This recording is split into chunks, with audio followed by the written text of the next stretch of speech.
ডাভিনসি রিজলভে কীভাবে আমরা বাংলা ওয়েডিং বা প্রি ওয়েডিং টাইটেল ক্রিয়েট করতে পারি ক্রিয়েটিভ ওয়েতে, খুবই সহজ পদ্ধতিতে, সেই বিষয়টাই আজকের ভিডিওতে আমরা আলোচনা করব এবং খুব সহজ পদ্ধতিতে দেখে নেব বিষয়টা। তো চলুন শুরু করা যাক। Let's jump to the DaVinci resolve. Okay, so এই প্রি ওয়েডিং ভিডিওটাতে আমি চাইছি একটা সুন্দর বাংলা টাইটেল ক্রিয়েট করতে। আপনারা ওয়েডিং বা প্রি ওয়েডিংয়ের ভিডিওতে কিন্তু এরকম টাইটেল ইউজ করতে পারবেন এবং খুবই সহজ পদ্ধতিতে সেটা আমরা ক্রিয়েট করে দেখাবো ডাভিনসি রিজলভে। তো এর জন্য আমাদের প্রথমত একটা সুন্দর বাংলা ফন্ট সিলেক্ট করতে হবে এবং সেই ফন্টটাকে আমাদের কম্পিউটারে ইনস্টল করে নিতে হবে এবং ইনস্টল করার আগে আমাদেরকে ডাভিনসি রিজলভ ক্লোজ করে নিতে হবে। তার কারণ কি, না হলে ইনস্টল করার ডাভিনসি রিজলভ ওপেন থাকা অবস্থায় যদি আমরা ইনস্টল করি ফন্টটাকে, হঠাৎ করে কিন্তু আমরা খুঁজে পাবো না ডাভিনসি রিজলভে ফন্টটা। সেই কারণে ডাভিনসি রিজলভকে ক্লোজ করে ফন্টটাকে ইনস্টল করে নিয়ে তারপর আবার ডাভিনসি রিজলভ আমরা ওপেন করব। তো সেই কারণে আমি ক্লোজ করে দিই এবং আমরা বাংলা ফন্টটাকে ইনস্টল করে নিই। আমি এখানে ক্লিক করলাম, ক্লোজ হয়ে গেল। এখন আমরা চলে যাব আমাদের লিপিঘর, এইখানে লিপিঘরে, এবং এইখানে এসে ফন্টে গিয়ে ফ্রি ফন্টে আমরা ক্লিক করলাম এবং এখানে দেখতে পাচ্ছেন প্রচুর কিন্তু ফ্রি ফন্ট আছে। আমরা চলে যাব 15 নম্বর পেজে এবং এইখানে আমরা এই ফন্টটাকে চুজ করে নেব, অগ্নিবীণা। ঠিক আছে, এখানে ক্লিক করলাম এবং এইখান থেকে আমরা এখানে ক্লিক করলাম। এই লেখাটা পড়ে নেবেন, এখানে ক্লিক করে জাস্ট এখানে ক্লিক করলাম। নেক্সট আমাদের কাজ হবে এই ফন্টটাকে ইনস্টল করা। খুবই সহজ পদ্ধতি কিন্তু ইনস্টল করা, যেটা আপনারা অনেকেই জানেন, তবুও আমি দেখিয়ে দিচ্ছি। সো এই হচ্ছে আমাদের ফন্ট, আমরা যেটা কিছুক্ষণ আগে নিলাম এবং এখান থেকে এটা রাইট ক্লিক করে এক্সট্রাক্ট করে নেব। এক্সট্রাক্ট হয়ে গেছে এবং ফোল্ডারটাকে ওপেন করব এবং এখানে দেখতে পাচ্ছি আমরা 3টে ফোল্ডার আছে আরও, ANSI ভার্সন 1, ভার্সন 2 এবং ইউনিকোড। আমাদের দরকার ইউনিকোড ভার্সনটা। আমি এখানে ডবল ক্লিক করলাম ফোল্ডারটার উপর এবং এখানে দেখতে পাচ্ছেন দুটো কিন্তু ফন্ট আছে আমাদের। এই দুটো ফন্টকে সিলেক্ট করে আমরা রাইট ক্লিক করে ইনস্টল করব। খুবই সহজ, এটা অনেকেই জানেন, তবুও আমি জাস্ট দেখিয়ে দিলাম। এবং এইখানে যেটা আমাদের মনে রাখতে হবে সেটা হচ্ছে নামটা, লি অগ্নিবীণা। ঠিক আছে, স্পেলিং সমেত আমাদের নামটা মনে রাখতে হবে, কারণ কি আমরা এই নামেই কিন্তু সার্চ করব ডাভিনসি রিজলভে আমাদের ফোনটা। ঠিক আছে, জাস্ট আমি এটাকে ক্লোজ করে দিলাম এবং আমরা এখন ডাভিনসি রিজলভ ওপেন করব। ওকে, সো এখন আমরা ডাভিনসি রিজলভে টাইটেলটা ক্রিয়েট করব। তো জাস্ট আমি এখান থেকে এটা জুম করে নিচ্ছি, একটু আমার মতো করে সাজিয়ে নিই জিনিসটাকে। ওকে, দেন আমরা যেটা করব, আমরা টাইটেলটা খুঁজে বার করব। ঠিক আছে, এখানে থাকে তো ইংলিশ টাইটেল। আমি এখানে এফেক্সে যাব, তাহলেই কিন্তু এখানে দেখতে পাচ্ছেন অনেক কিছু চলে এসছে। আমরা টাইটেলসে ক্লিক করলাম, এখানে দেখতে পাচ্ছেন অনেকগুলোই কিন্তু ইংলিশ টাইটেলের প্রিসেট দেওয়া আছে। ঠিক আছে, সবগুলোই কিন্তু ইংলিশ, বাংলা কিন্তু এখানে নেই। তো এখান থেকে আমরা বাংলা টাইটেলটা ক্রিয়েট করার জন্য আমরা যেটা করবো, আগে একটা প্রিসেট সুন্দর খুঁজে বার করব।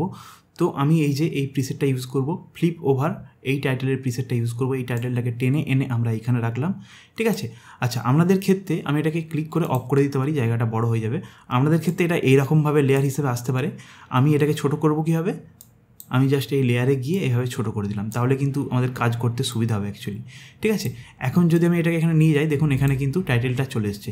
প্রথমত আমরা আগে টাইটেলটার পজিশানটা চেঞ্জ করি। এটা সিলেক্ট থাকা অবস্থায় আমি যাবো ইন্সপেক্টর যদি ওপেন না হয় এখানে ক্লিক করে নেবেন, তাহলেই ওপেন হয়ে যাবে। দেন এই টাইটেলের লেয়ারটা সিলেক্ট থাকা অবস্থায় আমি যাবো সেটিংসে এবং এইখান থেকে আমি পজিশানটা জাস্ট নিচের দিকে নেবো। এখন আমাদের কাছে পরিষ্কার হয়ে উঠছে এবং এই পজিশানেই কিন্তু আমরা টাইটেলটা রাখবো। দেন আমরা টাইটেলে এসে এখান থেকে আগে প্রথমত ফন্টটাকে আগে চেঞ্জ করি। তো ফন্টে ক্লিক করলাম এবং কি ফন্ট আমরা বলেছিলাম, লি অগ্নিবীণা। জাস্ট এটাকে টেনে নিয়ে এসে আমরা এলের ঘরে চলে যাব এবং দেখতে পাচ্ছেন লি এর ঘরে চলে এসেছি আমি। লি অগ্নিবীণা এই যেখানে আছে। ঠিক আছে, এর নিচে অনেক ফন্ট আছে, আপনারা খুঁজে না পেলে এটাকে জাস্ট ধরে লি এর ঘরে চলে গিয়ে এই যে লি অগ্নিবীণা এটাকে ক্লিক করে দিলাম, তাহলে এই ফন্টটা চুজ হয়ে গেল এবং এইখানে এখন আমরা বাংলা টেক্সটটা লিখব। ঠিক আছে, প্রথমত আমাদেরকে ফন্ট চুজ করে নিতে হবে, তারপর কিন্তু আমরা বাংলা টেক্সটটা লিখব। তো আমার এক্ষেত্রে বাংলা টেক্সট এইখানে নোটপ্যাডে আমি লিখে রেখেছি। এই যে দেখতে পাচ্ছেন অয়ন্তিকা স্বরূপ, এটাকে জাস্ট আমি সিলেক্ট করলাম, Ctrl+C, এবং এখানে আমি ডাভিনসি রিজলভে ব্যাকে এসে এইখানে জাস্ট পেস্ট করে দিলাম, Ctrl+V। ওকে, দেখুন এখানে কিন্তু হয়ে গেছে। আমরা যদি জাস্ট একবার প্লে করি, দেখুন হয়ে গেছে কিন্তু, বাট আমি চাইছি এই যে গ্যাপগুলো আছে এই গ্যাপগুলোকে ঠিক করতে। এই লেয়ারটা সিলেক্ট থাকা অবস্থায় আমি যে ট্র্যাকিংটা এইভাবে কিন্তু কমিয়ে নেব। ঠিক আছে, তাহলে কিন্তু একটা সুন্দর হয়ে গেল এবং আমরা চাইলে এখান থেকে সাইজ এইভাবে বাড়িয়ে নিতে পারি এবং এখান থেকে কিন্তু আমরা কালারও চেঞ্জ করে নিতে পারি। ঠিক আছে, খুবই ইজি। আচ্ছা, নেক্সট আমরা যেটা করব, এর ঠিক নিচে আরও একটা আমরা টাইটেল অ্যাড করব, একটা ছোট্ট টাইটেল অ্যাড করব। ঠিক আছে, তো তার জন্য আমি আবার এফেক্টটাকে অন করে নেবো, এখানে ক্লিক করে। দেন আমি এখান থেকে এই যে ফেড অন এই টাইটেলটা জাস্ট টেনে নিয়ে এসে ঠিক এর উপরের লেয়ারে রাখলাম এবং আমরা এই লেয়ারটা সিলেক্ট থাকা অবস্থায় আমরা দেখতে পাচ্ছি এখানে কিন্তু টাইটেলটা আমাদের চলে এসছে।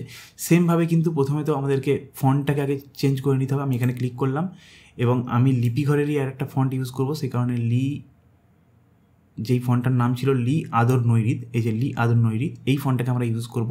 এই ফন্টটাকে সিলেক্ট করলাম, দেন আমরা এই লেখাটাকে নেব, এই যে একটি মিষ্টি প্রেমের গল্প, এটাকে লেখাটাকে সিলেক্ট করলাম, Ctrl+C এবং ব্যাক টু ডাভিনসি রিজলভ এবং এইখানে এসে Ctrl+V।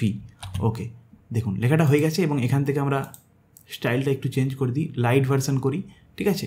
ওকে, দেন আমরা এটাকে ছোট করব এবং এখন আমাদেরকে পজিশনটা চেঞ্জ করতে হবে। পজিশন চেঞ্জ করার জন্য কি বলেছিলাম, সেটিংসে যাব, সেটিংসে গিয়ে এখান থেকে কিন্তু আমরা পজিশনটা চেঞ্জ করে দেবো, ঠিক এইরকম রাখলাম।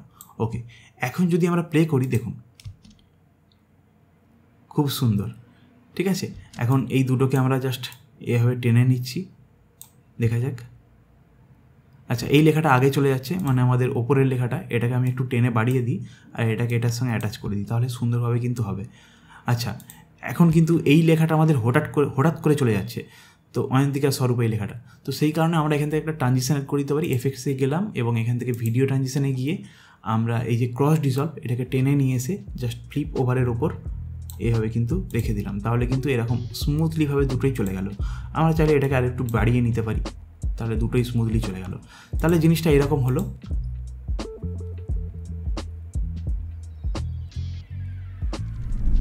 সো এই ভিডিওটা যদি আপনার কাছে হেল্পফুল হয়ে থাকে অবশ্যই কমেন্ট করে জানাবেন এবং এই ধরনের আরও ভিডিও পেতে চ্যানেলটাকে সাবস্ক্রাইব করতে পারেন। আর আপনাদের জন্য রইল এই ভিডিওগুলো দেখে আসতে পারেন, আশা করি আমাদের অনেকটা হেল্পফুল হবে। সো দ্যাটস ইট, দেখা হচ্ছে পরে কোনো ভিডিওতে। অসংখ্য ধন্যবাদ।